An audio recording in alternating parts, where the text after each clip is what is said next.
बंधुओं, ठाकुर जी व्रज में करते क्या है? ठाकुर जी ने माखन चोरी आदि करी केवल 3.5 वर्ष से लेकर के 6 वर्ष तक, 3 वर्ष। उसके बाद ठाकुर जी क्या किए?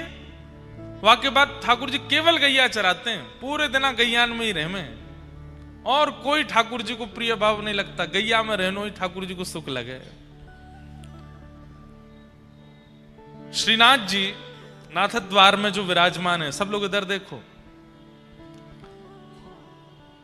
आज भी श्रीनाथ जी की जो गौशाला है नाथ द्वार में, कभी जाइएगा दर्शन करके आइएगा गौशाला का, और वहां गौशाला में आप गैया देखो, कैसी बड़ी बड़ी गैया हैं।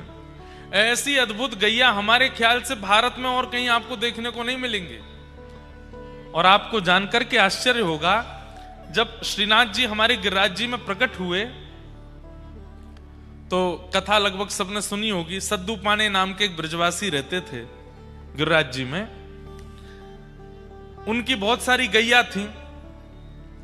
उनमें से एक गैया ऐसी थी, उसके दुग्ध में सुगंधी आती थी, और वो गाय सद्दू पाने को अति प्रिय, और यही होता था उसके जन्म लेने वाली बछिया के दूध में भी सुगंधी आती थी।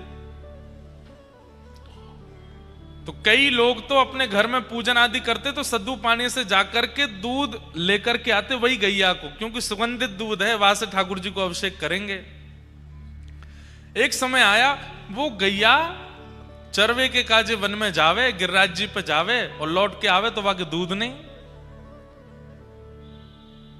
सद्दू पानी ने 4-5 दिन तो प्रतीक्षा करी, वहां के बाद ये दूध देनो क्यों बंद कर दियो, लगे कोई बड़ी प्रसिद्ध गैया है, कोई निकाल ले तो हो चोर।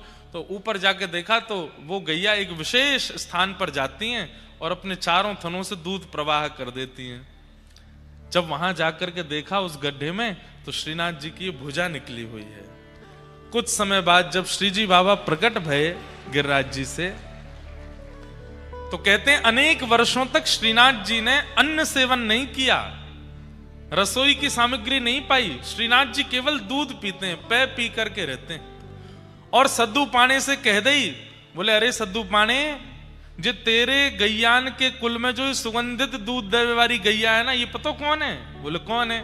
बोले हमारे नंद बाबा की 9 लाख गैयान में से एक गैया की वंशधर है, वही को वंशज चलो आ रहा है।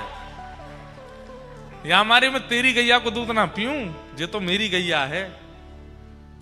सोचिए, सद्दू पाने के ऊपर श्रीनाथ जी की कृपा क्यों हो गई? क्योंकि गौवंश में एक गैया नंद बाबा के कुल की हती। जो लोग अपने घर गौ सेवा करें, क्या पता कौन किस वंश से है, कौन सी कोई व्रज के वंश की कोई गैया हो, का पता नंद बाबा के वंश की गैया आपके घर आ जाए और वह गैया के दूध के लोभ में ही ठाकुर जी आ जाए। हमारा साधन तो नहीं है कि हम ठाकुर जी को प्रकट कर सकें, पर गैया को दूध तो प्रकट कर ही देखो, श्रीनाथ जी प्रकट है के। और सद्दू पाने के यहां कितने वर्षों तक गिरिराज जी पर विराजमान श्रीनाथ जी ने अन्न सेवन नहीं किया, केवल दूध पीते।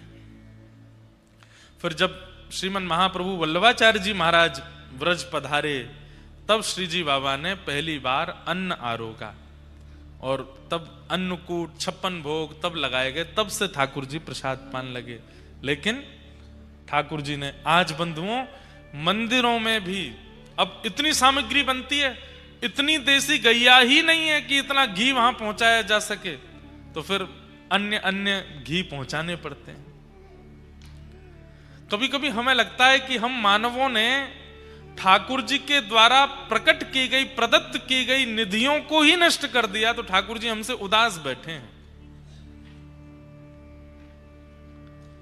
कम से कम ठाकुर जी बोल रहे हैं कि भाई तुम पूरे संसार के साथ कुछ भी करो, जो हमारी वस्तु है उसको तो सुरक्षित रखो।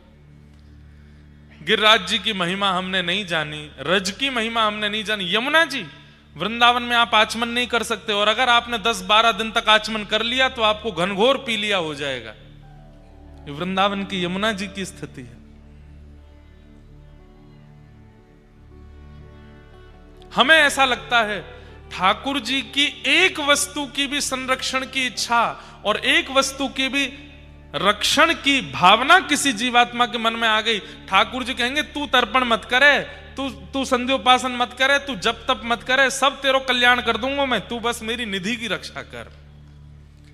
गौ सेवा करने वाले गौ रक्षकों को, गौ सेवकों को पिंडदान आदि करने की वो तो विधि है, करना ही चाहिए, विधि से तो करो। पर हमें ऐसा लगता है कि जब वो गौ रक्षा गौ सेवा का संकल्प लेते हैं ना, ठाकुर जी कहें तेरे सबरे पितृ मुक्त है गए, तेरे आगे आने वाली सबरी पीढ़ी मुक्त है गई, और तू तो मुक्त है ही गए हो, क्योंकि तेने मेरी निधि की रक्षा करी है।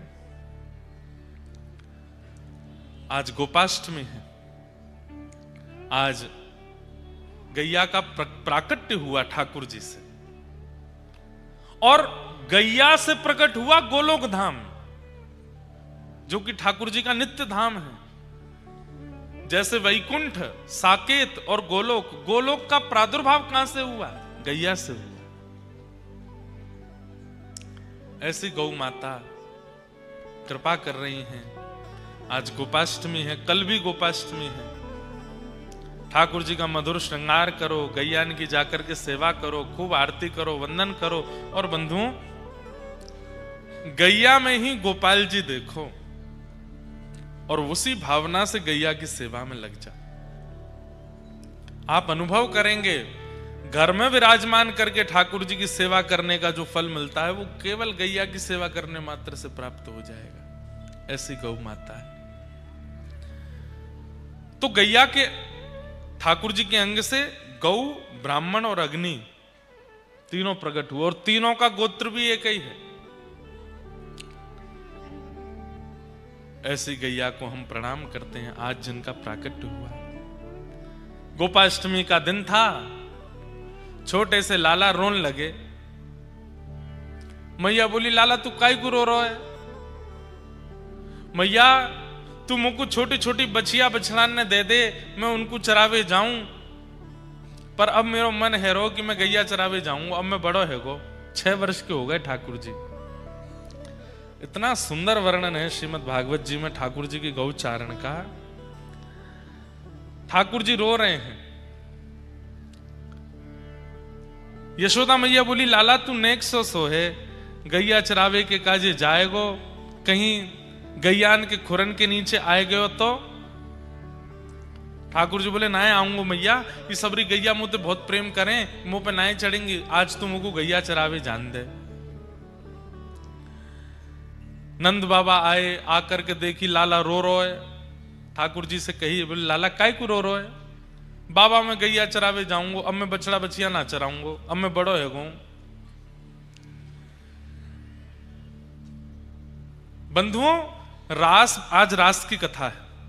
रास बिहार शरद पूर्णिमा पे हुआ गोपियों के साथ, लेकिन बाकी के पूरे वर्ष ये गौचारण जो ठाकुर जी करते हैं, गैयाओं के संग रास बिहार करते हैं ठाकुर जी। कभी कोई गैया पे लटक जाएंगे, कभी कोई गैया के थन को पान कर लेंगे, कभी कोई गैया को अपने हृदय से लगाएंगे, कहीं कोई गैया के ऊपर ऐसे हाथ फेरेंगे, कोई गैयान के ऊपर सो जामे ठाकुर जी। गैया चल रही है, ऊपर ठाकुर जी पौड़े भये हैं, धीमे धीमे गैया भी ऐसे चले कि लाल जी गिर नहीं जाए कहीं नीचे।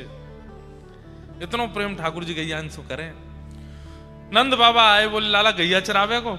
रुक जा, कुल पुरोहित से पहले समय तारीख निकलवा लूं, एक मुहूर्त निकलवा लूं। श्री सांडिल्य मुनि पधारे।